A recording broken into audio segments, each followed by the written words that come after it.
Assalamualaikum warahmatullahi wabarakatuh. Hadirin muslimin dan muslimat yang dimuliakan, insya-Allah pada malam ini kita menyambung kembali daurah pengajian kita dalam kitab Kifayatul Muhtaj yang membicarakan berkaitan dengan peristiwa Isra'i wal Mi'raj. Bagi memulakan majlis ilmu pada malam ini, marilah sama-sama kita mulakan dengan bacaan umul kitab Al-Fatihah. A'udzubillahi minasyaitonirrajim. Bismillahirrahmanirrahim. Alhamdulillahi rabbil alamin, arrahmanirrahim, maliki yaumiddin. Iyyaka na'budu wa iyyaka nasta'in. Ihdinas siratal mustaqim. Siratal ladzina an'amta 'alaihim ghairil maghdubi 'alaihim waladdallin. Amin. Alhamdulillahi nahmaduhu wa nasta'inuhu wa nastahdihi wa nastaghfiruh. Wa na'udzu billahi min shururi anfusina wa min sayyiati a'malina. Man yahdihillahu fala mudilla lahu wa man yudlilhu fala hadiya lahu. Asyhadu an la ilaha illallah wahdahu la syarika lahu wa asyhadu anna sayyidana wa nabiyyana Muhammadan abduhu wa rasuluh. Allahumma salli wa sallim wa barik ala abdika wa rasulika sayyidina Muhammad wa ala alihi wa ashabihi wattabi'ina lahum bi ihsanin ila yaumiddin, amma ba'd. Faqala Allah subhanahu wa ta'ala fi kitabihil aziz, a'udzu billahi minasy syaithanir rajim. Bismillahirrahmanirrahim. Subhanalladzi asra bi'abdihi laylan minal masjidil harami ilal masjidil aqsa alladzi barakna hawlahu linuriyahu min ayatina innahu huwas sami'ul basir. Shadaqallahul azim. Maha suci Allah Subhanahu wa ta'ala yang telah memperjalankan akan hamba-Nya Nabi kita Muhammad sallallahu alaihi wasallam pada suatu malam yang bermula perjalanan itu daripada Masjidil Haram Makkah menuju ke Masjidil Aqsa Palestin, yang mana kami telah memberkati sekelilingnya supaya kami memperlihatkan kepada kamu wahai Muhammad dan sekalian umatnya sebahagian daripada tanda-tanda kebesaran kami.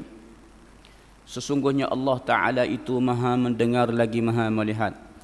Hadirin muslimin dan muslimat yang dirahmati Allah sekalian, kita telah pun berada di pertengahan kisah, dan kisah peristiwa ini kemuncaknya iaitu penerimaan dan anugerah kewajipan, iaitu keperluan sembahyang daripada Allah Subhanahu wa ta'ala sebagaimana kita sedia maklum.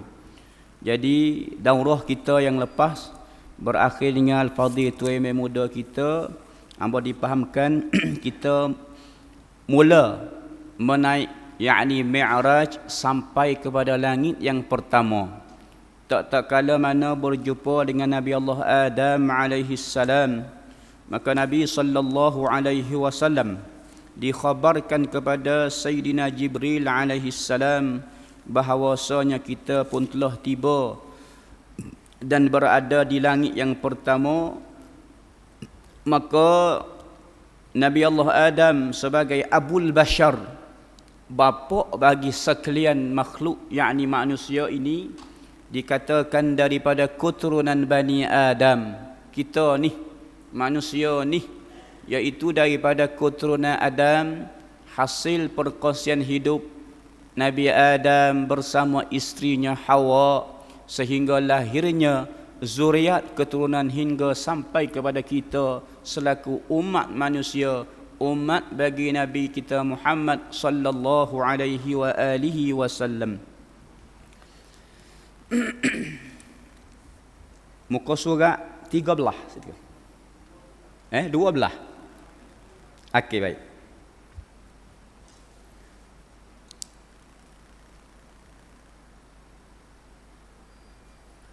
Kemudian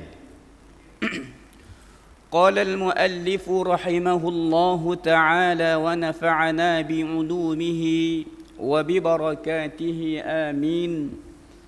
Dan kata musannif kita Syekh Daud Al-Fatani rahimahullah yang mana beliau menterjemahkan kitab dia ni daripada Arab ke dalam bahasa Melayu. Mana tak kala Nabi Allah Adam, setelah mana tibanya Nabi kita Muhammad sallallahu alaihi wasallam pada langit pertama, maka riwayat kata Imam Muslim dalam sahihnya, terdapatnya Nabi Allah Adam alaihi salam pada langit yang pertama. Lalu ditarhib, diucapkan salam sejahtera serta doanya.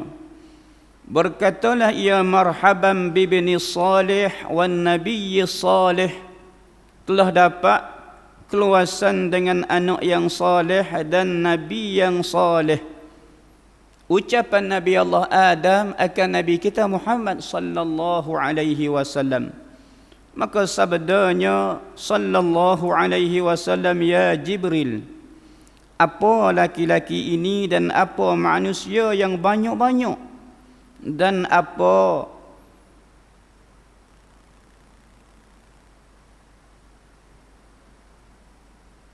dan kata dia, dan apa penentu ini? Maka kata Jibril, inilah bapa tuan hamba, yakni Adam. Dinasbahkan kepada keturunan Adam kita ni, dialah merupakan Abul Bashar, bapa bagi sekalian manusia. Bapa di sini yakni bukan ayah, yakni Abul Bashar, bapa bagi sekalian manusia daripada keturunan Adam. Dan yang di kanan dan yang di kiri itu daripada beberapa manusia zuriatnya, yang pihak kanan itu ahli syurga, kata Jibril, dan yang pihak kirinya itu ahli neraka. Maka apabila melihatlah pihak kanannya tertawa-tawa, dan apabila melihat pihak kirinya menangis, dan pintu yang pihak kanan itu pintu syurga, dan bau yang keluar daripadanya itu bau syurga yang harum dan sedap, dan pintu yang pihak kiri itu pintu neraka, kata Jibril, dan baunya itu ialah bau neraka busuk.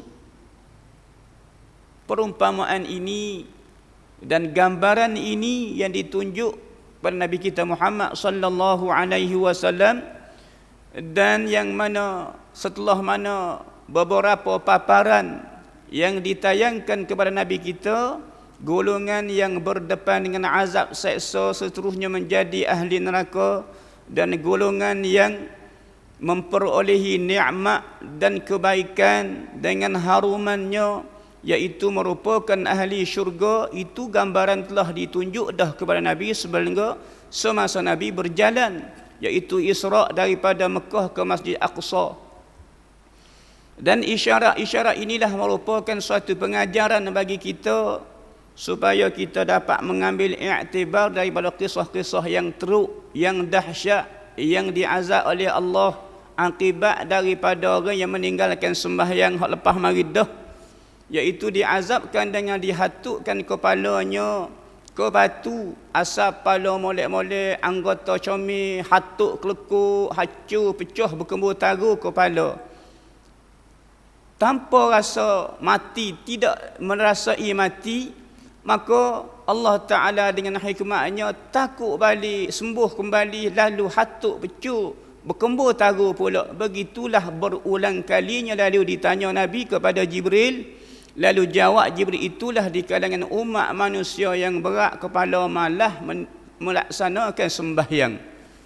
Allah Ta'ala tunjuk gambar dah kepada Nabi kita kesan daripada umat manusia yang berat, yang malah, yang cuai daripada melaksanakan tuntutan keperluan kepada kita. Sebagaimana disebut oleh para ulama, orang yang meninggalkan sembahyang itu sekurang-kurang setidak-tidaknya 15 seksaan yang akan diazab, yang diseksa oleh Allah Ta'ala.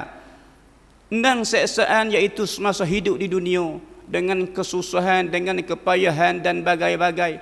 Tiga seksaan tak kala dia berada di ketika sakaratil maut, susahnya nyawa nak keluar daripada halkum, dahaganya, laparnya dan macam-macam.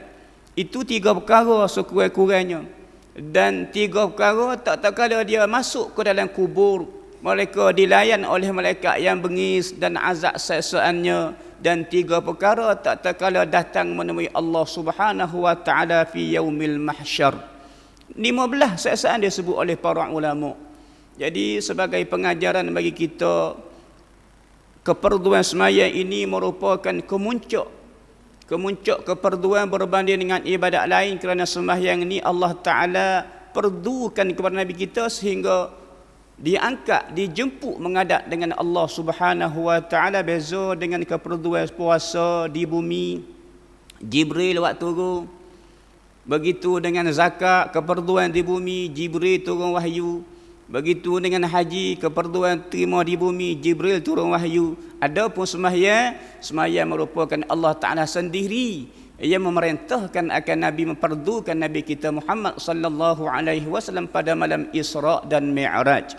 Ini merupakan suatu dalil yang kita faham bahawasanya keperduan sembahyang merupakan pokok dan tiang bagi agama, sebagaimana disebut dalam sebuah hadis, as-salatu imaduddin, faman aqamaha faqad aqamad-din wa man tarakaha faqad hadamad-din. Sembahyang itu merupakan tiang agama. Siapa-siapa yang meninggalkan, siapa yang melaksanakannya, ia telah mendirikan akan agamanya. Dan siapa yang meninggalkan sembahyang, maka ia telah meruntuhkan akan agamanya. Maka betapa besarnya kedudukan dalam agama kita tentang keperduan dan status sembahyang itu sendiri. Maka tak kala begitu, apabila melihat zuriat yang masuk ke syurga, tertawa-tawa, dan apabila melihat akan zuriatnya yang masuk ke neraka, menangislah ia. Kerana asal Adam ni daripada syurga. Jadi zuriat keturunan Adam ada yang masuk ke neraka, tidak ikuti jalanan asal ataupun tempat bagi keturunan Adam, iaitu penghuni bagi syurga asalnya daripada Adam itu. Tak sepatut kita ni asal, kalau bahasa kita orang pasir putih, pergi kerja Kuala Lumpur, kau pergi ke Amerika mana ni, dia ada cita-cita nak klik tempat asal juga satu ketika nanti. Itu suatu lumrah orang panggil. Tak kena kita ni orang pasir putih, anak menatu kita kata asal orang pasir putih, tiba-tiba pergi kerja peceh ni, dia ada juga, ada nawa itu juga, klik kapung satu hari nanti. Pecing kan, keliwat rumah kapung. Tempat mana? Tempat tupuh darah, ada keluarga. Kita pergi cari makan tempat orang ni, nasibahnya kita pergi duduk hijrah sementara. Duduk sebuti pada, maklumlah suka juga. Tapi kalau klik dalam keluarga kapung tempat asal kita, lagi gembira nasibahnya. Begitu. Maka menangislah kerana tempat Adam di syurga, bukan di neraka.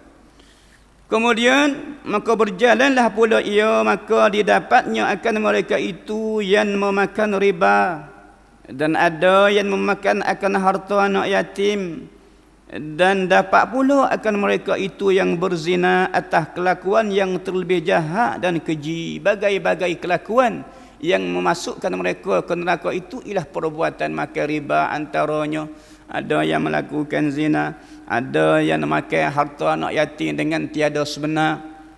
Dia makai harta anak yatim ni sebagai contoh kita pera anak yatim. Dalam jagaan kita lah, orang beri sesuatu kepada anak yatim, beri bekak, beri beras, umpama beri pitih dan sebagainya. Jadi rohok juga kita nak jaga ni, kalau kira sebetul-betul kak. Rohok lagu mana? Beri beras supik anak yatim. Nak makan dia seorang, kita nak suku ke? Tak. Lepas tu nak sekali berhak ke anak yatim tu, makan pas kita, hak tu panggil makan anak yatim juga. Salah kalau lagu tu? Tak. Harta berah ke supik ke anak yatim. Kita pun tak nak makan pas kita anak yatim, kita jaga nasibahnya. Salah kalau lagu tu, termasuk kata makan anak yatim ke? Tak. Hak kata salah tu, aklu malil yatimi zulman. Makan harta anak yatim secara zalim tak sebenar. Harta patut boleh anak yatim, dia pula ambil bahan ke dia, habis anak yatim tak makan. Tak boleh. Hak tu hak salah ya. Termasuk dia kata hukum hakik hal araya. Tak syarat kata berah supik nak suku ni gaya anak yatim. Amo kena nak suku, amo tidak nak yatim. Tidak begitu. Takut kata orang pihak ni harta berah orang anak yatim tak boleh makan, tak boleh makan setiap tidak. Makan tu pai makan retek nak kena yatim. Kita makan juga tak salah lagu tu. Boleh mana kata dengan hak keperluan kita kata. Lepas tu hak berah kita nak makan anak yatim juga. Hak lagu tu belai-belai makan anak yatim, belai-belai makan kita harus hukumnya tak salah. Tu dia. Hak salahnya ambil secara zalim. Anak yatim boleh huduh-huduh sikit-sikit. Hak bahan ke dia baroknya. Tu panggil zalim. Hak tu hukum haram. Berdosa. Termasuk dia kata dosa besar. Itulah kelakuan manusia akan melakukan sedemikian apabila mereka itu jahil dan tidak ada agama. Maka pastikan kita tidak melakukan dosa-dosa dan kemungkaran-kemungkaran. Apabila kita mempunyai agama, ada batas-batasan, kita tahu hal haram, halal haram dan hak-hak batasan dalam agama, maka kita akan melakukan kebaikan dan islah dalam agama kita.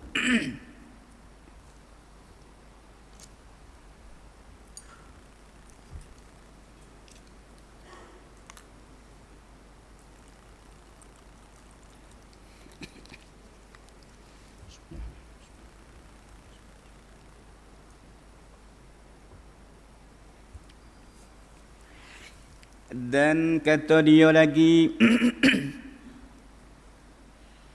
kemudian melihatlah akan orang yang berzina itu Allah Ta'ala tunjukkan kepada Nabi kita dengan bergantung dengan susunya. Seksaan mereka itu digantung, tak kata tekuk, tak kata kaki, tapi digantungkan daripada susunya. Ada juga gambaran seksaan yang dihadapi oleh mereka-mereka yang melakukan penzinaan. Mereka itu tidak melaksanakan taubat yang segera pada Allah, lalu mereka itu mati dalam keadaan berdosa. Kemudian maka naik Nabi sallallahu alaihi wasallam. Habis melepasilah langit yang pertama dengan tarhib dan ucapan salam sejahtera kepada Nabi kita, lalu Nabi kita juga menjawab akan salam penghormatan ucapkan ke juga sebagai balah kepada Nabi Adam, serta Nabi Adam berdoa sejahtera ke Nabi kita. Kemudian sesar daripada melangkahi dan melepasi langit yang pertama itu, lalu Nabi sampai kepada langit yang kedua. Maka naiklah Nabi sallallahu alaihi wasallam serta Jibril kepada langit yang kedua. Maka telah terdahulu bahawa adalah ia daripada batu yang putih, iaitu tangga, ataupun kita kata nak sapa kepada langit yang kedua itu ada suatu tangga ataupun ada suatu pintu. Tak ada tangga nak naik ke langit yang kedua itu daripada batu yang putih. Kata setengah diperbuatkan daripada yakut yang putih. Kerana tiap-tiap pintu, tiap-tiap lapis langit itu dengan kelebihan ciptaan Allah Subhanahu wa taala sebut dalam riwayat dan juga hukama, tidak kata ke sebagaimana kita tengok nampak langit saja je, sedangkan dia tu 7 lapis. Sebagaimana Allah Taala nyatakan dijadikan 7 lapis bumi dan 7 lapis langit. Bumi hak kita pijak ni kita nampak atas darat aja, dalam ni ada juga. Kadang-kadang kalau orang kerja boring garis telaga, hak atas ni tanah liat, kita kata tanah gambut. Hak bawah tu tanah nampak kuning dah. Bawah benar lagi ada pasir. Kadang-kadang batu. Ya tubik sapa pasir tu, kalau bahasa tubik air comel lah air, jernih molek lah. Tu. Itu kerana ciptaan Allah Subhanahu wa taala ada kelas-kelas dia, ada lapisan-lapisannya. Tu selapis yang baru, 7 lapis bumi ni wallahu alam lah. Kerana tidak dijelajahi oleh Nabi. Tak rayak sangat perkhabaran, tapi ada ulama mengkaji juga bahagian-bahagian cara-cara dalam bumi itu. Ada pun langit telah dilalui oleh Nabi sallallahu alaihi wasallam, dan mengikut riwayat itu, riwayat-riwayat menceritakan bagaimana setiap lapisan itu, lapisan yang pertama, lapisan kedua, setiap lapisan itu diperbuat ciptaan Allah Taala dengan istimewa, pelik. Keindahan dan keajaiban dan keagungan Allah Subhanahu wa taala ditunjukkan kekuasaan dia. Maka kata dia setelah berada sampai kepada langit yang kedua, maka telah terdahulu bahawa adalah daripada batu putih, maka menuntut buka Jibril. Maka berkata yang menanggung pintu itu, siapa ini? Tak kala sampai kepada langit yang kedua, sepatut pintu tu ada pintulah. Lalu Jibril memanggil supaya dibukakan akan pintu langit yang kedua itu, tuan-tuan. Lalu malaikat yang menjaga akan langit kedua itu bertanya, siapa ni? Sedangkan malaikat Jibril ini merupakan penghulu bagi sekalian malaikat-malaikat, tuan-tuan. Adakah malaikat langit tak kenal? Kenal dah walah, tapi ditanya juga, itu merupakan perintah daripada Allah Ta'ala. Lalu siapakah bersama-sama kamu ini? Tiap-tiap lapis ditanya, disoal. Bah kita manusia biasa ni tak naik dengan Jibril, macam mana kita naik ke langit? Ni hak ulama duk petika ni. Ada yang duk tanya ni, orang naik ke langit, naik ke langit ni. Sedangkan Nabi naik dengan Jibril. Bahkan ditanya tidak akan naik gidak. Nak melepasi langit yang pertama, kedua dan ketujuh itu ditanya. Tanya Jibril, siapa bersamamu? Jawab Jibril, aku bersama Muhammad. Adakah dia diutus? Bahkan jawab Jibril, ya.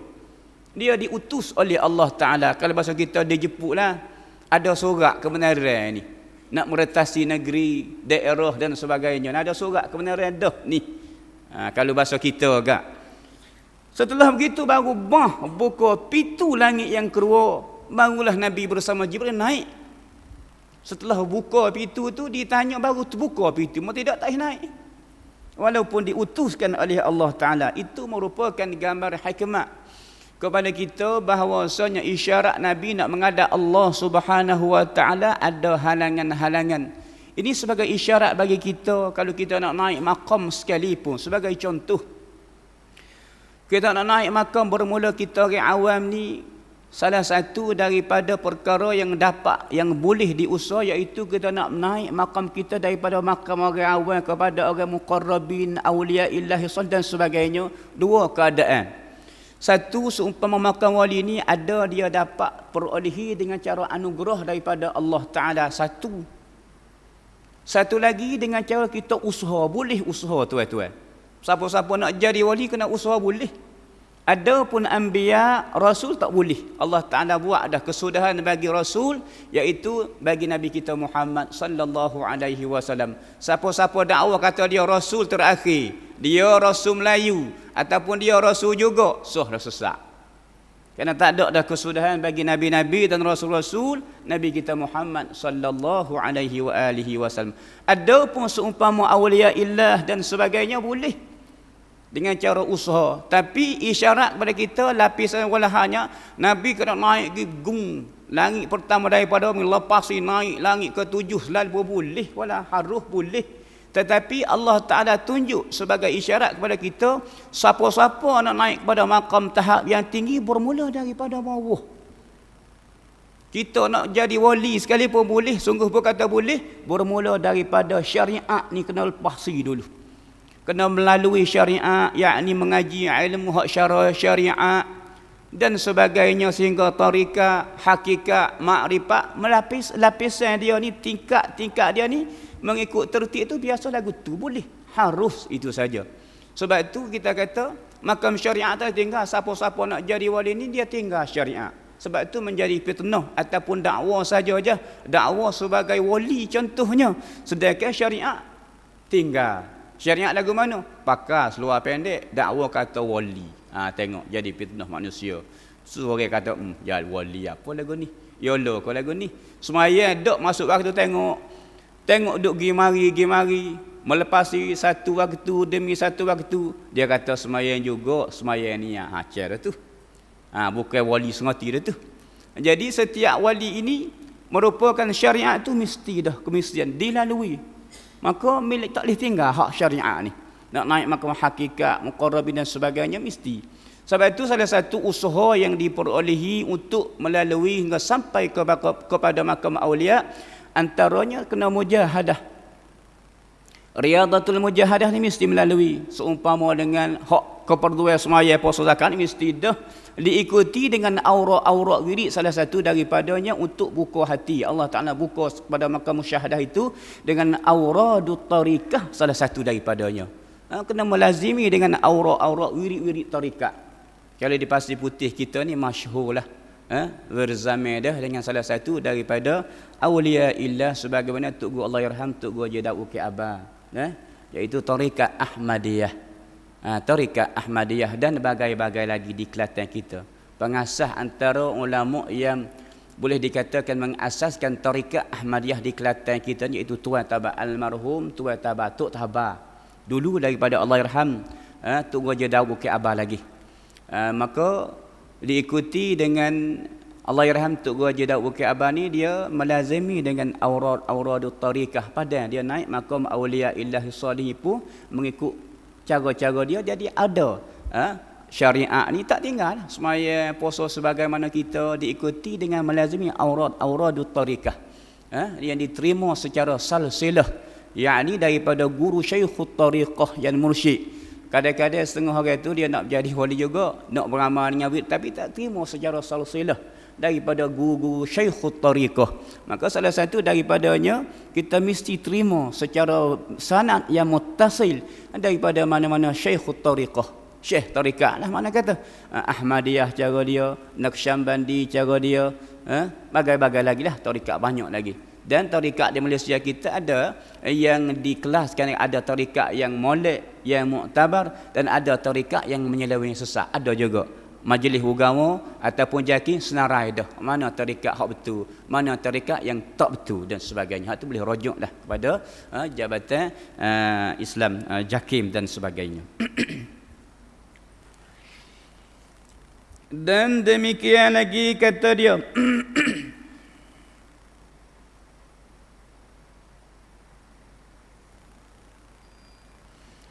tak kala naik kepada langit yang kedua, katanya Jibril, siapa serta kamu? Katanya Muhammad. Katanya telah dibangkitkan kepadanya. Katanya bahkan adakah dia diutuskan? Ya. Maka dibukakan yakni pintu langit yang kedua itu. Maka berkata ia seperti kata yang menanggung langit dunia. Demikianlah pada tiap-tiap langit hingga ketujuh. Ditanya, setelah ditanya, malu terbukalah pintu langit itu. Maka masuklah keduanya, yakni kepada pintu dan tingkat langit yang kedua itu. Maka tiba-tiba ada padanya dua anak saudara ibunya, iaitu Nabi Allah Isa dan Yahya, anak Nabi Zakaria. Yang mana Nabi Allah Isa ni, Isa bin Maryam, sebagaimana kita sedia maklum, Nabi Isa ni dilahirkan oleh ibunya Maryam dengan tiada bapa. Allah Ta'ala nak tunjuk satu bukti kekuasaan Allah Ta'ala. Banyak-banyak manusia ni dilahirkan, dijadikan oleh Allah Ta'ala melalui asbab lahirnya ada ibu dan ayah. Hasil perkongsian kehidupan dengan ibu dan ayah pasangan ini lahir zuriat kepada kita dan semuanya. Tapi Nabi Allah Isa, Allah Ta'ala tunjuk bukti bahawasanya Maryam juga boleh melahirkan anak dengan kekuasaan Allah Ta'ala walaupun tidak ada bapa.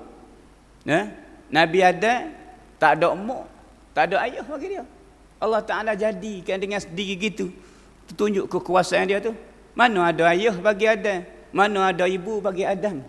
Sedangkan dijadikan Hawa daripada tulai rusuk kiri bagi Nabi Adam. Adapun Nabi Isa dilahirkan oleh ibu dengan tiada ayah.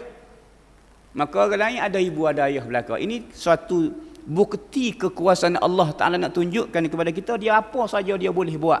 Nak buat dengan tak ada mak, tak ada ayah belaka boleh, tapi tabiat dan laruri sunnatullah, boleh dikatakan manusia ni dilahirkan hasil perkongsian daripada ibu dan ayah lahir kepada kita dan generasi manusia, perkembangan manusia pada hari ini. Kita ada juga kadang-kadang dalam masyarakat kita tahu-tahu anak tina perut besar tapi buh benih dah orang pasal lagu tu, tidak kata ada apa-apa dak. Maka hati-hatilah kita daripada berlakunya perzinaan dan seumpama itu. Ini boleh menimbulkan suatu gejala yang tidak baik kerana merosakkan nasab keturunan kita.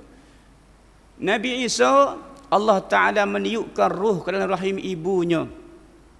Dan manakala Nabi Yahya ini merupakan pak saudara kepada Nabi Isa, adik-beradik Maryam. Mereka Yahya ini anak kepada Nabi Zakaria.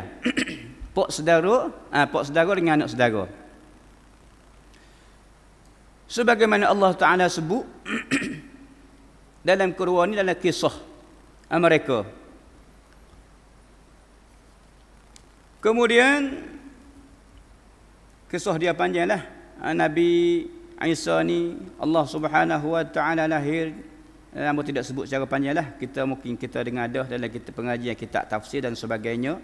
Akhir sekali, salah seorang daripada anak yang boleh bercakap masa kecil dalam buaya, salah seorangnya Nabi Isa alaihi salam. Dan kata dia hal keadaannya menyerupa masa seolah seorang bagi taulannya seperika sebaya ya pada pakaiannya dan rambutnya, dan ada serta keduanya beberapa kaum keduanya, masing-masing ada kaum. Nabi Yahya ada umat dia, Nabi Isa cara dia. Dan tiba-tiba adalah Isa itu, kata dia, bulat tubuhnya, lagi sederhana, dan warna tubuhnya antara merah dan putih, dan terhulur matanya seolah-olah keluar daripada tempat mandi dengan air panas. Ceroh mata sikit kita kata. Maka memberi salamlah Nabi sallallahu alaihi wasallam akan keduanya, yakni Nabi Isa dan Yahya itu, lalu menjawab keduanya akan salam dan berkata keduanya, marhaban bil akhi salih wan nabiyyi salih, dan dapat tempat keluasan dengan saudara yang soleh dan nabi yang soleh, dan mendoa keduanya dengan kebajikan akan Nabi kita Muhammad sallallahu alaihi wasallam. Kemudian maka naik pula lah kedua-dua, yakni Jibril dan Nabi kita Muhammad sallallahu alaihi wasallam. Naik itu kepada langit yang ketiga. Setelah melepasi langit pertama berjumpa Nabi Allah Adam, langit kedua berjumpa dengan Nabi Yahya dan Nabi Isa. Manakala naik kepada langit yang ketiga pula, telah terdahulu bahawa ada ia daripada besi. Langit yang pertama, kedua tadi daripada batu yang putih, langit yang ketiga dijadikan daripada besi, tuan-tuan. Maka menuntut buka Jibril seumpama itu juga. Jibril minta supaya dibukakan pintu langit yang ketiga. Lalu ditanya kepada Jibril, siapa bersamamu? Katanya Muhammad. Adakah dia diutus? Jawab ya. Lalu terbukalah. Maka dikata demikian seperti dahulu juga. Jawab demikian pada tiap-tiap langit hingga sampai langit ke-7. Lagu itulah ditanya tiap-tiap lapisan langit. Maka dibukakan, yakni langit ketiga itu. Maka masuklah ia Nabi, tiba-tiba didapat padanya Nabi Yusuf alaihi salam. Langit yang ketiga terdapatnya Nabi Yusuf alaihi salam. Sebagaimana kita sedia maklum, Nabi Yusuf ni orang yang comel rupawan, namun terlebih rupawan cantik lagi Nabi kita Muhammad. Pada zaman itu tak ada manusia orang laki-laki ni nak mengatasi rupa cantik semak comelnya Nabi Allah Yusuf alaihi salam. Sehingga disebut oleh ulama, kalau ibarat sebuah timun sebutir itu, sebelah kecantikan yang ada pada dunia ini terdapat ada pada Nabi Yusuf, dan sebelah dunia lagi terdapat pada sekalian manusia makhluk lain. Nak ayat kata comel Nabi Yusuf ni, kalau ibarat sebutir dunia ni, sebelah dia seorang aja. Sebelah lagi itu dia orang ramah semua ada ni. Comelnya Nabi Yusuf, rupawan jelita comel semaknya Nabi Yusuf alaihissalam.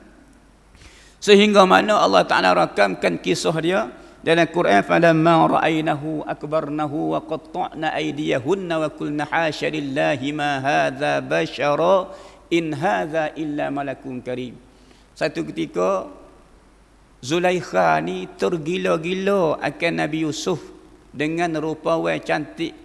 Maka diberitahukan kepada menteri-menteri rakyat-rakyat dia, orang-orang yang berada sewaktu dia, kepada perempuan-perempuan lain, ya Allah, kau Zulaikha setara mana kau comel sangat Yusuf ni, Maka panggilnya Zulaikha itu, dia bini kepada raja. Lalu dia panggil pergi ke istana dia ni, kepada nak royak kata cerita comel Nabi Yusuf ni. Lalu disediakan makanan kepada perempuan hak nanti nak tengok, hak tak percaya kata Nabi Yusuf comel sana ni. Dia cadang kepada dia.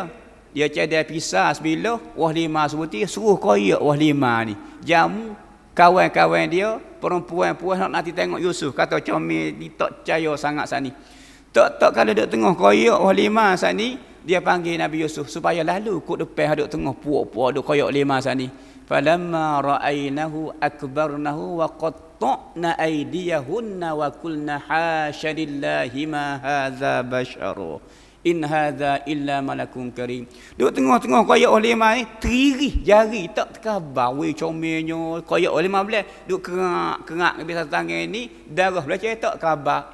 Comel sungguh kadagu ni bukan manusia ni, dia kata ni malaikat. In hadza illa malakun karim. Bukan manusia ni, malaikat ni. Comel apa begini mau sekali ni teriri jari tak terkabar. Tu nak kata comel Nabi Yusuf ni begitu mana mukjizat yang Allah Ta'ala kurniakan kepada Nabi Yusuf berbagai-bagai, dengan keindahan, dengan perkara-perkara yang ajaib juga. Itu Nabi Yusuf berada di langit yang ketiga. Kemudian lagi Nabi kita Muhammad sallallahu alaihi wasallam dan sertanya beberapa daripada kaumnya dan memberi salam Nabi dan menjawab ia akan salam. Aku berkata, ya marhaban bil akhi salih wan nabiy salih. Dan telah terdapat tempat keluasan dengan saudara yang soleh dan Nabi yang soleh dan mendoa ia dengan kebajikan. Maka tiba-tiba adalah ia terlebih elok daripada barang yang dijadikan Allah Ta'ala telah dilebihkan daripada segala manusia, dan keelokan seperti bulan atas segala bintang. Maka sabdanya, ya Jibril, siapa ini? Jawab Jibril kata, inilah saudara tuan hamba, yakni Nabi Yusuf alaihi salam. Doa Nabi Yusuf kepada Nabi kita dengan kesejahteraan. Lalu melepasilah langit yang ketiga itu. Kemudian maka naik pula Nabi sallallahu alaihi wasallam serta Jibril kepada langit yang keempat. Telah terdahululah ia daripada tembaga.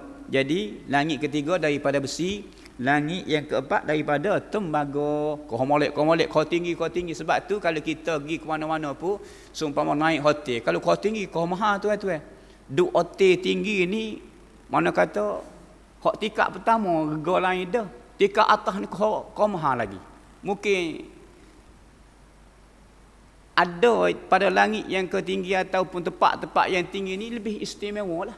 Keistimewaan dia tu sehingga begitu Allah Ta'ala jadikan sebagai fitrah. Kata dia, maka menutup bukalah Jibril. Maka katanya seperti dahulu juga dijawabnya, maka dibukanya, maka masuklah kedua-dua. Maka tiba-tiba didapati pada langit yang keempat itu, yakni Nabi Idris. Sungguhnya telah ditentukan Allah Ta'ala dengan bahawasanya diangkatkan dia akan tempat yang tinggi. Allah Ta'ala sebut wa rafa'nahu makanan 'aliyya, dan kami angkatkan dia akan satu tempat yang tinggi, yakni Nabi Allah Idris alaihi salam. Maka memberi salamlah Nabi sallallahu alaihi wasallam atasnya. Maka menjawab ia akan salam Nabi, maka berkata, ya marhaban bi ibni salih wal nabiy salih. Telah terdapat tempat keluasan dengan anak yang salih dan Nabi yang salih, dan mendoakan ia dengan kebajikan akan Nabi kita Muhammad sallallahu alaihi wasallam. Faidatun, adalah Nabi Idris itu hidup berjumpa dengan Nabi dan dengan ruh dan jasad. Ada pun nabi-nabi lain telah wafat, termasuk Nabi Isa tak wafat lagi. Allah Ta'ala angkat ke langit, hidup tak mati lagi Nabi Isa. Dan ada pun Nabi Idris juga, adalah Nabi Idris itu hidup berjumpa dengan Nabi dan ruh dan jasad, kerana tiada ia mati pada tiap sangkakala. Kemudian kerana ia sudah mati dahulu kembali hidup pula. Kerana Nabi Idris ni dia mati dah, Allah Ta'ala hidup semula dia. Allah Ta'ala nak tunjuk kekuasaan dia, ada hak hidup, dia boleh memati. Dia sebut dah yuhyi wa yumit, Tuhan hidup boleh mati. Kita ni Tuhan hidup, tak mati lagi, lepas akan hidup pula lepas ni. Ada nabi tak mati lagi, hidup sampai kelala ni. Ada hak mati, Tuhan hidup semula, ada juga. Tu dia. Nabi Isa tak mati lagi tuan-tuan. Nabi Idris Tuhan mati, lepas hidup semula dia tu. Lepas tak mati, lepas bila dah lah. Kerana dia telah mati dah. Kata dia berjumpa dengan Nabi itu, iaitu dengan jasad dan ruh sekali, tiada ia mati pada tiap sangka kala. Kemudian kerana sudah mati ia dahulu, kembali hidup pula. Maka adalah ia tiada dibinasakan seperti hur dan wildan dan arash dan kursi dan luh dan qalam dan jannah dan neraka dan ruh. Maka adalah segala perkara itu istisna daripada firman Allah Ta'ala, kullu man 'alaiha fan dan kullu syai'in halikun illa wajhah. Dan demikian lagi Nabi Isa itu pun berjumpa dengan ruh dan jasad, belum ia mati lagi, akan turun pada akhir zaman ke dunia. Nabi Isa juga tak mati. Dia akhir zaman, Nabi Isa akan turun ke dunia balik. Sekarang ni berada di langit yang kedua tadi Nabi Isa bersama Nabi Yahya. Maka apabila manusia ni telah tak ada agama dah, dengan diperdayakan oleh Dajjal, maka Nabi Isa bersama Imam Mahdi lah.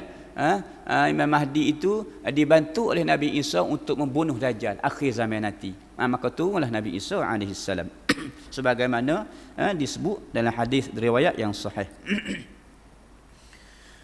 Maka kata dia, kemudian mati dia, akan merasai mati juga, walaupun tak mati lagi Nabi Isa. Selepas daripada turun akhir zaman, dia akan mati juga. Kata dia, kemudian mati ia dikuburkan di Madinah serta Nabi SAW. Siapa? Nabi Isa. Kata riwayat lain, dia mengucap asyhadu an la ilaha illallah wa asyhadu anna Muhammadar Rasulullah. Jadi umat bagi Nabi kita Muhammad pula akhir zaman nanti. Ada juga ulama berpendapat sedemikian. Dan yang lain daripada keduanya itu berjumpa dengan arwah, hanya arwah saja, ruh saja berjumpa dengan sebuah ruh ya. Tidak berjumpa dengan jasad. Wallahu alam. Kemudian maka naik pula keduanya kepada langit yang kelima. Widan 7 lapis langit malam ni kita kata. Sekat 7 lapis langit nak beri khatam insya-Allah. Kemudian maka naik pula kepada langit yang kelima, telah terdahulu ia daripada perak. Tadi besi, temaga, naik langit yang kelima ni dijadikan langit yang kelima itu daripada perak. Bagi khabar ni lah dah. Kelah kau mahal dah tu. Besi dengan perak lain dah. Perak dengan mah dia beza pula. Tu dia.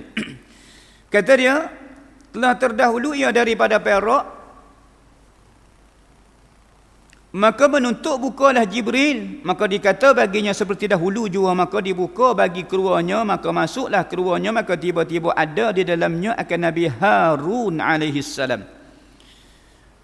Dan adalah Nabi Harun itu setengah janggutnya putih dan setengahnya hitam. Apa tu?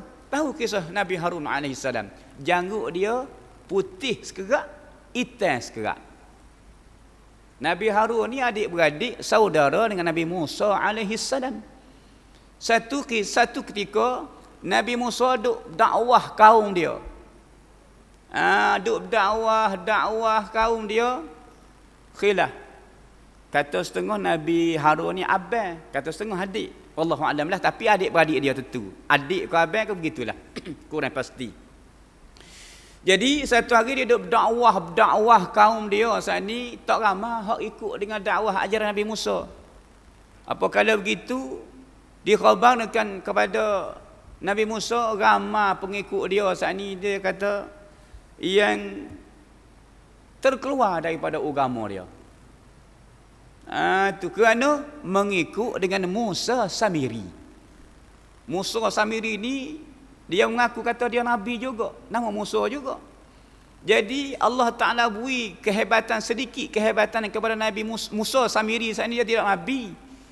Kerana dia buat patung anak lembu. Dia ambil daripada kata riwayat, air daripada tapak kaki Jibril, letak patung anak lembu tu, sehingga lembu tu patung bunyi boleh pukul, boleh terbang juga. Tu je di patung. Dia ukis di patung tu, dibuat daripada batu di bukit. Tidak katakan patung seekor dah di bukit. Ada gambar yang rasa kesan-kesan sejarah. Kalau dulu orang boleh kita tengok lagi kesan-kesan ada lagi lah. Geragan kita kata lembu, seekor patung lembu tu dia buat oleh Musa Samiri.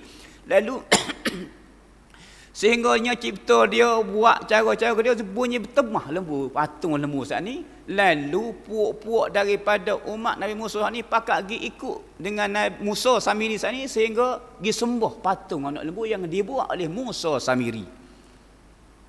Itu dia.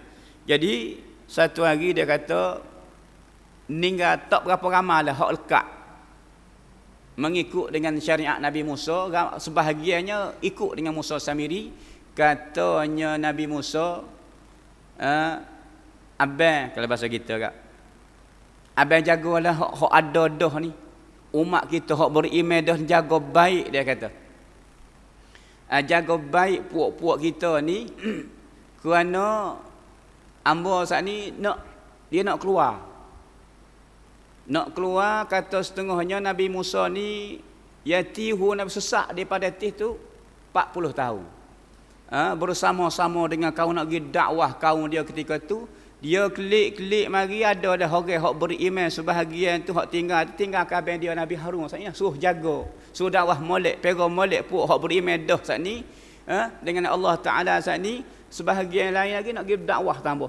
Maka tinggal ketakdir Allah Ta'ala, Nabi Musa tu sesak daripada tih tu. Nak nyapa kelik mari tu, tinggal kabel kelik-kelik mari. Tak ada seorang abu hak dia tinggal hak beribadah tu pakat turut dengan Musa Samiri sembah patung anak lembu saat ni. Lalu seolah kata naik angin lah Nabi Musa ni marah kabel dia gak pegang janggut. Anak marah doa kabel hak lelek dah mau pesan suruh jaga molek, kelik-kelik tak dengar suara habuk. Gak cokok janggut Nabi Musa akan janggut Nabi Harun tu. Lalu janggut Nabi Harun putih sekerak, hitam sekerak. Tu sudah janggut putih sekerak, hitam sekerak. Gak cokok dah abang nak marah doa. Abang nak marah pun abang. Jadi gak cokok janggut Nabi Musa. Maka janggut Nabi Harun tu putih sekerak, hitam sekerak. Maka Nabi Harun berada di langit yang kelima. Lalu diucap salam dan mendoakan akan Nabi kita Muhammad sallallahu alaihi wasallam. Itu kata dia adalah janggutnya putih setengah dan hitam setengah, bahawasanya hampir sampai kepada pusaknya panjang. Panjang janggut dia, cukup Nabi Musa, putih sekerak, hitam sekerak janggut Nabi Harun. Daripada panjangnya. Dan kelilingnya beberapa kaum daripada Bani Israel dan menceritakan beberapa khabar yang dahulu akan segala umatnya. Maka tak kala memberi salamlah Nabi atasnya dan maka menjawab dia akan salam. Maka sabdanya, siapa ini ya Jibril? Maka katanya, inilah Harun yang dikasihi oleh segala kaumnya. Kemudian maka naik pula keduanya kepada langit yang keenam. Ni 7. Dua lapis langit lagi. Kata dia, tibanya Nabi sallallahu alaihi wasallam bersama Jibril kepada langit yang keenam, dan telah terdahulu ia daripada emas. Langit yang keenam itu daripada emas, kelima daripada perak. Atas lagi, hak tinggi lagi. Tu. Maka menuntut buka Jibril, maka dikatanya seperti dahulu juga. Maka dibukanya, maka melihat Nabi sallallahu alaihi wasallam di dalamnya beberapa anbiya pada pihak kanan, jalan dan kiri. Maka jadilah berjalan Nabi sallallahu alaihi wasallam dengan satu nabi kepada satu nabi, dan seorang sendirinya dan satu yang lain beberapa kaum sertanya. Demikianlah didapatnya beberapa banyak. Kemudian maka lalunya pula ia dengan beberapa manusia yang amat banyak. Maka sabdanya, dia tengok kaum bagi seorang nabi saat ni ramai. Setiap rasul, setiap nabi tu ada kaum masing-masing, ada ramai, ada sikit macam-macam dah. Nabi kita paling ramai umat dia, dan dia berbangga dengan ramainya umat dia. Muka sirul bil umami. Nabi berbangga dengan ramainya di kalangan umat dia. Maka sabda Nabi sallallahu alaihi wasallam, siapa ini ya Jibril? Maka katanya, inilah Musa dan sertanya segala kaumnya.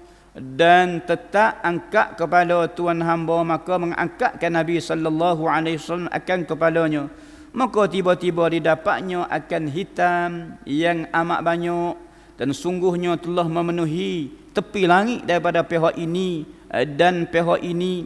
Maka kata baginya, inilah umat Tuhan hamba, terlebih ramai lagi.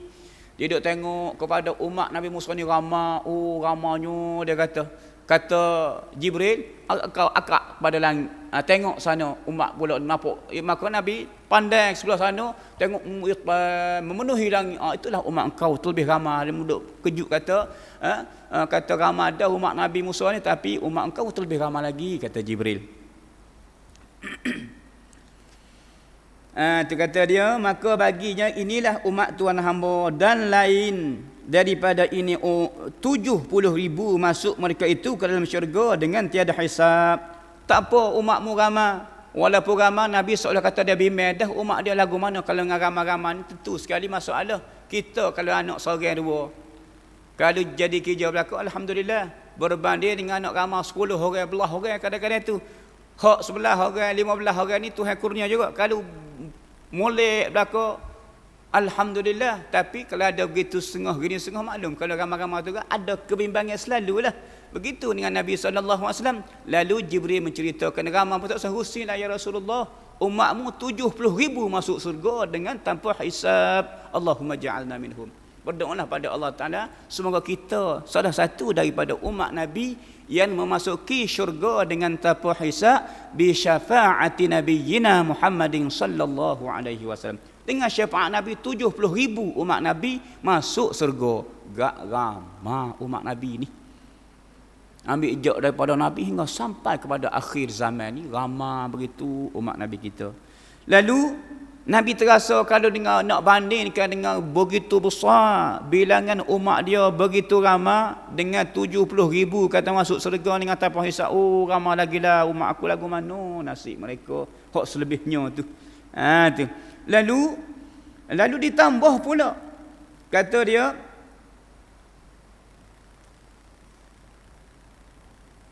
"70,000 masuk surga dengan tiada hisab, dan lagi akan pintu tambah." Maka ditambah pula tiap-tiap satu daripadanya 70,000 yang lain pula ditambah dengan 70,000 lagi.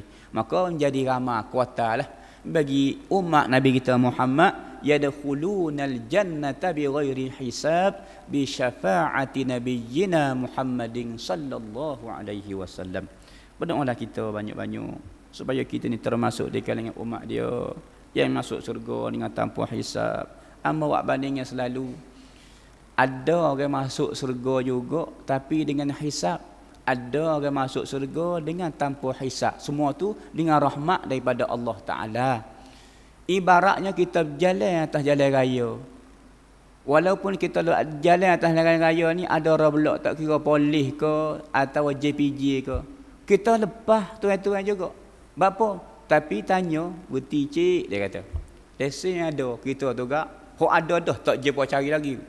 Gebung-gebah perut gobarnya, kenalannya waktu bik. Lepas kerja gak, tapi waktu bik tanya, cek rotek ada lesen, tak mati apa kata kau ni. Lepas juga tapi dicek lagi panggil. 2 minit, 3 minit, kadang-kadang tu mana kata 5 minit nak boleh kau lepas. Tanya sosok cek guna kita berdepan dengan situasi kata gobar lah. Satu lagi tu dia lalu nak ceming, beres pakai tanya. Katanya cik boleh tu, dia tengok beres Kalau nya tanya, mungkin rotek mati atau mungkin lesen tamat tempoh dah. Tapi nasib baik dia boleh. Lalu kau boleh dia terus ceming, boleh kata beres dia tengok orang pakai pio, dia tengok orang pakai serupai tu lebat tu guru. Tapi kadang-kadang demo ni pun tinggal lesen, tak bawa IC, tamat tempoh dah dan sebagainya, tapi nasib dia baik orang panggil. Itulah ibarat kata orang masuk surga dengan tanpa hisab ni, Allah Ta'ala ambil surga lalu. Tak hisab, tak tanya je apa amalan. Mungkin amalan dia selamat, banyak amalan baik berbanding dengan buruk. Mungkin sebaliknya, maka tak kira itu merupakan rahmat daripada Allah Ta'ala. Mungkin dengan sebab syafaat Nabi dan sebagainya, maka dia melepasi untuk masuk ke syurga tanpa hisab. Hak tu hak istimewa lagi lah, berbanding dengan masuk surga dengan hisab. Jadi kita berdoalah banyak-banyak supaya kita memperoleh salah satu daripada orang yang masuki syurga dengan tanpa hisab. Besar keistimewaannya tuan-tuan. Dan demikian katanya lagi, maka tak kala lalu Nabi sallallahu alaihi wasallam daripadanya, maka tiba-tiba didapatnya dengan Nabi Musa, iaitu seorang laki-laki yang menyuruh seorang laki-laki yang merah kulitnya, lagi tinggi, lagi banyak bulunya, maka berdiri bulunya sekira-kira jikalau dipakai dua baju, nescaya terus keluar. Maka tak kala hampir Nabi sallallahu alaihi wasallam memberi salam Nabi atasnya, maka jawab ia akan salam, kemudian maka berkatanya, marhaban bil akhi salih wan nabiy salih. Telah dapat tempat keluasan dengan saudara yang salih dan nabi yang salih. Mendoa ia baginya bagi Nabi, mendoa ia Nabi Musa baginya bagi Nabi dengan kebajikan. Kemudian berkata ia, telah menyangkalah oleh manusia, iaitu Bani Israel, bahawasanya aku terlebih mulia atas Allah Ta'ala daripada ini, yakni daripada Muhammad sallallahu alaihi wasallam. Tetapi ia Muhammad terlebih mulia atas Allah Ta'ala daripada aku. Maka lalu Nabi sallallahu alaihi wasallam akan dia, maka menangis Nabi Musa. Maka dikatanya orang baginya, apa yang menangiskan tuan hamba? Maka sabdanya, menangis akan daku barang yang meluputkan daku daripada pahala, sebab luput umatku daripada beriman akan dikau. Lalu Nabi Musa menangis. Dia teringat kepada umat dia. Dia mendapat syafaat, mendapat kelebihan kerana dia seorang Rasul. Dia kalau nak dibandingkan dengan umat Nabi kita Muhammad, keistimewaan umat Nabi kita banyaklah, masuk surga dengan tanpa hisab dan sebagainya. Tapi umat dia tak ada, Tuhan tak beri lagu tu. Masuk surga umat-umat lain dengan hisab dan bagai-bagai lagi. Banyak kita ni nasabahnya keistimewaan, oleh kerana kita ni jadi Allah Ta'ala takdirkan kita ni jadi umat Nabi Muhammad. Maka bersyukurlah kita banyak-banyak, hargalah banyak-banyak. Biar kita rasa berga kita ni jadi umat Nabi Muhammad, maka keistimewaan yang ada ni kita guna, kita lakukan yang terbaik untuk memperoleh rahmat daripada Allah Ta'ala dan mendapat syafaat Nabi sallallahu alaihi wasallam. Ni selawat tak sekali abuk ke Nabi. Tu mana kata tak ingat kepada agama hak Nabi ajar, Nabi tinggalkan kepada kita. Tak ingat kepada agama, tak ingat kepada sembahyang, tak ingat kepada halal haram. Kalau kepada kita ingat kepada keistimewaan yang ada pada kita ni, jikalau nak dibandingkan dengan umat-umat yang terdahulu, jauh lebih bezanya, mulianya kita. Maka peluang yang ada pada kita, keistimewaan yang kita miliki, kita pergunakan dengan sebaik-baik supaya kita menjadi hamba yang beriman kepada Allah dan kita sampai kepada destinasi kita dengan sebaik-baiknya, insya-Allah. Kemudian kata dia, menangis akan daku barang yang meluputkan daku daripada pahala, sebab luput akan daku daripada beriman akan dikau, dan tiada beriman melainkan sedikit jua. Dan adalah anak ini dibangkitkan kemudian daripada aku, masuk umatnya ke dalam syurga terlebih banyak daripada umatku. Begitulah. Banyak di kalangan umat Nabi kita ni masuk syurga berbanding dengan umat dia. Dan menyangkalah oleh Bani Israel bahawasanya aku terlebih mulia kepada Allah Ta'ala daripada segala Bani Adam, dan ini satu laki-laki daripada anak Adam, kemudian daripadaku ia di dalam dunia dan aku pada akhirat, dan ikutannya terlebih banyak daripada barang yang mengikut akan daku. Maka jikalau adalah ia kemuliaannya pada dirinya, tiada yang mengikut akan dia, tiada aku hiraukan. Dan tetapi yang mengikut akan dia daripada umatnya terlebih banyak daripada umatku. Kerana Bani Israel menyangka Rasul mereka terlebih mulia, dan umat-umat mereka lah terlebih banyak masuk syurga. Walahanya umat bagi Nabi kita Muhammad terlebih ramai yang masuk ke syurga, lebih-lebih lagi masuk syurga dengan tanpa hisab. Kemudian maka naiklah kedua-duanya ke langit yang ketujuh, iaitu telah terdahulu daripada yakut yang merah. Dijadikan langit yang ketujuh itu daripada permata yakut yang merah. Maka menutup buka Jibril, maka katanya seperti dahulu jua, maka tak kala dibuka masuk keduanya, maka tiba-tiba Nabi Ibrahim alaihissalam hal keadaannya bersandar ia belakangnya kepada Baitul Ma'mur, yakni langit yang ketujuh itu terdapat Baitul Ma'mur dan atas padanya lagi.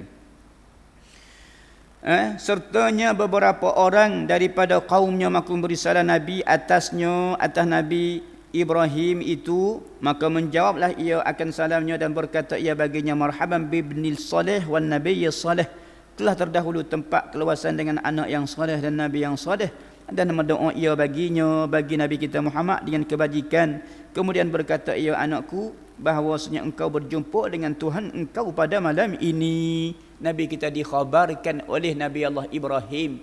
Nabi Ibrahim merupakan tuk kita juga, Abul Bashar, asal keturunan daripada Adam. Kemudian Nabi kita Muhammad ni lahir daripada keturunan iaitu Nabi Ibrahim. Berbanding dengan rasul-rasul lain, kebanyakannya daripada Bani Israel, daripada Nabi ikut 10 Nabi Musa dan sebagainya tu. Adapun Nabi Ibrahim dari Nabi kita ni bangkit lahirnya daripada sebelah keturunan Nabi Allah Ibrahim alaihissalam, berlainan dengan keturunan Bani Israel. Itu dia. Arab, sama Arab, tapi keturunan Bani Israel suku keturunan daripada Arab, iaitu dikatakan sebelah keturunan Nabi Ibrahim alaihissalam. Lain. Telah berdapatlah tempat keluasan dengan anak yang soleh dan Nabi yang soleh, mendoa baginya dengan kebajikan. Kemudian berkata anakku tak ni kemudian dia kata, engkau pada malam ini berjumpa dengan Allah Ta'ala, dengan Tuhan engkau pada malam ini, dan bahawasanya umat engkau terlebih dipilih lagi akhir umat dan terlebih dhaif umat yang terpilih, kata dia, tetapi umat engkau terlebih dhaif, yakni kecil jikalau nak dibandingkan dengan umat-umat yang terdahulu besar, gagah dan sebagainya. Umat kita ni kecil-kecil jikalau nak dibandingkan saja dengan umat-umat yang terdahulu. Tapi begitu dengan usia umat terdahulu panjang 100 tahun, 500 tahun, 1000 tahun apa hidup. Kita tak sampai tanggal tu. 100 tahun pun jari-jari seorang kalau nak ada lagi. Tu hak lebih dah Tuhan beri ke istimewaan usia lebih. Tapi kalau siapa 100 kata tu nak nyanyuk dah kalau hidup. Tu nyanyuk dah. Tidak sebenarnya. Tapi umat terdahulu 100 tahun main-main, 500 tahun tu golik, 1000 tahun pun hidup lagi manusia. Tu nak umat terdahulu. Maka jika kuasa engkau bahawa engkau minta hajat pada Tuhanmu pada umat kamu, maka perbuatlah. Kemudian maka sabdanya pula, ya Muhammad, suruh umatmu membanyakkan bertanam dalam syurga. Maka bahawasanya tanahnya sangat baik, lagi sangat luas. Maka sabdanya Nabi SAW, apa tanaman syurga itu? Lalu berjumpa dengan Nabi Adam ucap salam sejahtera dan berdoa ke Nabi kita. Nabi Ibrahim sebut bahawasanya pada malam ini Nabi Ibrahim kata, engkau akan berjumpa dengan Tuhanmu, mengadap dan minta doa juga. Jangan lupa ingat kepada umatmu ya Rasulullah, dia kata, dan lazimkanmu apabila engkau sampai kepada Sidratul Muntaha, yakni indaha jannatul ma'wa. Tuan-tuan, pendeknya di syurga lah jannatul ma'wa ni. Mana kata lazimkan kepada umatmu dengan tanaman-tanaman syurga. Apabila mu sapa di syurga nanti, mu kena peringat kepada umat-umatmu supaya sapa ke syurga kata. Dia pakak mana dengan tanaman syurga. Apa dia? Nabi tanya tanaman syurga ni, iaitu perbanyakkan baca la haula wala quwwata illa billahil aliyyil azim. Salah satu daripada tanaman syurga. Dan lain lagi apa dia? Kata Nabi Ibrahim, iaitu kata dia satu kalimah, tiap-tiap satu kalimah orang yang mengucapkan dia satu pohon kayu dalam syurga, iaitu subhanallah walhamdulillah wala ilaha illallah wallahu akbar. Lazimkan kepada umatmu supaya banyak ucap kalimah-kalimah ni, iaitu kalimah ini merupakan pohon kayu, tanaman-tanaman syurga yang bakal kita kecak nanti semasa kita akan memasuki syurga seksa. Itu maka dinasihat disebut kepada Nabi Allah Ibrahim kepada Nabi kita Muhammad supaya peringat, kata mu tak apa tak usilah umat-umatmu yang supaya dia dapat memperolehi keafiatan dan kesentosaannya nanti di dalam syurga. Jadi kita nak berhenti situ dah. Nak berhenti tak kala Nabi Allah Ibrahim memesankan ke Nabi kita supaya kita ni berbanyakkan dengan tanaman-tanaman syurga. Kita berhenti situlah dulu. Kemudian maka keluar ia dan keluar ia daripada warnanya suatu yakni bersih sedikit. Itu daripada selepas daripada ucap subhanallah walhamdulillah wala ilaha illallah. Insya-Allah kata tak gaya diizinkan hak kuliah seterusnya pada pagi Jumaat rasa. Malam esok malam Jumaat babome akan mari dan pagi Jumaat insya-Allah kita akan sambung kembali daurah kita. Mudah-mudahan ada kemanfaatannya sikit sebanyak yang kita dapat dengar pada malam ini. Wallahu a'lam bissawab wa ilaihil marji wal ma'ab. Bismillahirrahmanirrahim. Alhamdulillah. Salatu wassalamu ala Rasulillah wa ala alihi wasallam. اللهم انفعنا بما علمتنا وعلمنا بما ينفعنا اللهم اجعلنا من الذين يستمعون القول فيتبعون اللهم أرنا الحق حقا وارزقنا اتباعه وأرنا الباطل باطلا اللهم آت نفوسنا تقواها وزكها أنت خير من زكاها أنت وليها ومولاها صلى الله على نبينا محمد وعلى آله وصحبه وسلم.